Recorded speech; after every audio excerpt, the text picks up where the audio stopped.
باب نمبر 74 باب الجمع بین الصلاتین فی السفر، سفر میں دو نمازوں کو جمع کرنے کا بیان، یعنی ظہر اور عصر کو ایک ساتھ پڑھنے کا، مغرب اور عشاء کو ایک ساتھ پڑھنے کا بیان کہ ایسا کر سکتے ہیں یا نہیں۔ اس بارے میں حدیث پہلے سنی جائے۔ حدیث نمبر 1069، حدثنا محرز بن سلمہ العدنی حدثنا عبد العزیز بن ابی حازم عن ابراہیم بن اسماعیل عن عبد الکریم عن مجاہد وسعید بن جبیر وعطاء بن ابی رباح وطاؤس اخبروه عن ابن عباس انه اخبرهم ان رسول اللہ صلی اللہ تعالی علیہ وسلم كان يجمع بين المغرب والعشاء في السفر من غیر ان يعجله شيء ولا يطلبه عدو ولا يخاف شيء۔ حضرت ابن عباس سے مروی ہے کہ انہوں نے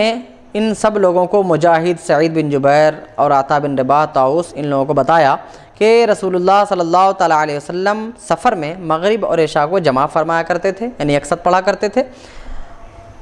نہ انہیں کسی چیز کی جلدی ہوتی تھی، نہ انہیں کوئی دشمن ڈھونڈ رہا ہوتا تھا، اور نہ انہیں کسی اور چیز کا خوف ہوتا تھا۔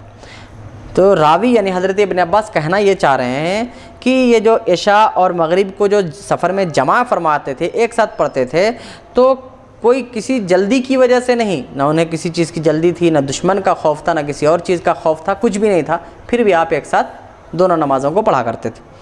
حدیث نمبر 1070، حدثنا علی بن محمد حدثنا وکیع عن سفیان عن ابی الزبیر عن ابن طفیل عن معاذ بن جبل ان النبی صلی اللہ تعالی وسلم جمع بین الظہر والعصر والمغرب والعشاء فی غزوۃ تبوک فی السفر۔ حضرت معاذ بن جبل سے مروی ہے کہ نبی کریم صلی اللہ تعالی وسلم نے ظہر اور عصر، مغرب اور عشاء کو غزوہ تبوک کے سفر میں جمع فرمایا۔ ان دونوں حدیثوں سے فقہائے کرام نے، یعنی حضرت امام شافعی یہ کہتے ہیں کہ مغرب اور عشاء کو عشاء کے وقت میں، ظہر اور عصر کو ظہر کے وقت میں ایک ساتھ پڑھنا جمع کر کے یہ جائز ہے، اس حدیث امام شافعی کے ہاں، اگر سفر میں ہے۔ اور امام اعظم فرماتے ہیں کہ نبی کریم صلی اللہ تعالیٰ علیہ وسلم نے جو جمع فرمایا ہے سفر حج کے علاوہ باقی سفر میں جو دو نمازوں کو جمع فرمایا ہے، وہ اصل جمع سوری ہے، یعنی دیکھنے میں جمع ہے لیکن حقیقت میں وہ ایک وقت میں نماز پڑھی ہوئی نہیں ہے، اس لیے کہ اللہ تبارک و تعالیٰ نے قرآن میں ارشاد فرمایا ہے حافظوا علی الصلوات، نمازوں کی حفاظت کرو، یعنی مطلب نماز کے وقت کی حفاظت کرو، اس کے وقت میں ادا کرو۔ خود رسول اللہ صلی اللہ تعالیٰ علیہ وسلم نے بہت سے موقعوں پر یہ تعلیم دی ہے، یہ تلقین کی ہے کہ نماز کو نماز کے وقت میں پڑھو، جو نماز کا وقت ہے اس وقت پڑھو۔ خود رسول اللہ صلی اللہ تعالی وسلم نے کہا ہے، اور خود قرآن میں بھی ہے فویل للمصلین الذین ہم عن صلاتہم ساہون، ویل ہے، خرابی ہے ان نمازیوں کے لیے جو اپنی نماز کو بھول جاتے ہیں۔ نمازی کے لیے یعنی وہ لوگ نماز پڑھتے ہیں اور نماز کو بھولتے ہیں کا مطلب کیا؟ یعنی اپنی نماز کو دیر کر کے پڑھتے ہیں یا پھر یہ کہ قضا کر کے پڑھتے ہیں، تو ان کے لیے خرابی ہے۔ اتنی روایتیں ہونے کے بعد، اتنی آیتیں حدیث ہونے کے بعد یہ تصور نہیں کیا جا سکتا کہ رسول اللہ صلی اللہ تعالی وسلم نے سفر میں نماز کو ظہر اور عصر کو ظہر میں، یا پھر مغرب اور عشاء کو عشاء کے وقت میں ادا کیا ہوگا۔ احناف یہ کہتے ہیں، حنفی یہ کہتے ہیں، امام اعظم ابو حنیفہ یہ کہتے ہیں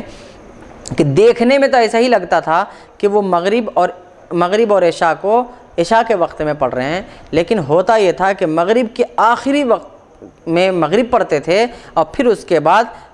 عشاء کے اول وقت میں عشاء کی نماز پڑھی جاتی تھی۔ ایسے ہی ظہر اور عصر میں ہوتا تھا کہ ظہر کے آخری وقت ہوتا تھا اور عصر کا ابتدائی وقت ہوتا تھا جب آپ نماز ادا فرمایا کرتے تھے۔ تو دیکھنے میں صورت کے اعتبار سے، دیکھنے کے اعتبار سے تو ایک ساتھ نماز ادا کی جا رہی تھی، لیکن حقیقت میں وہ ہوتا تھا کہ دونوں اپنے اپنے وقت میں نماز ادا ہوتی تھی۔ سبحان اللہ۔ تو احناف نے ان تمام آیتوں اور احادیث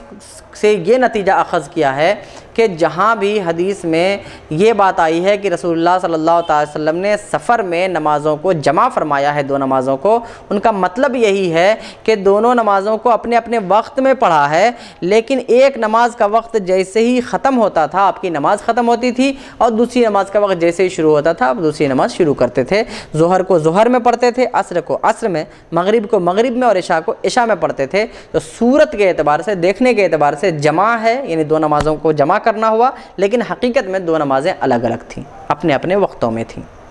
یہ تو حاصل یہ ہوا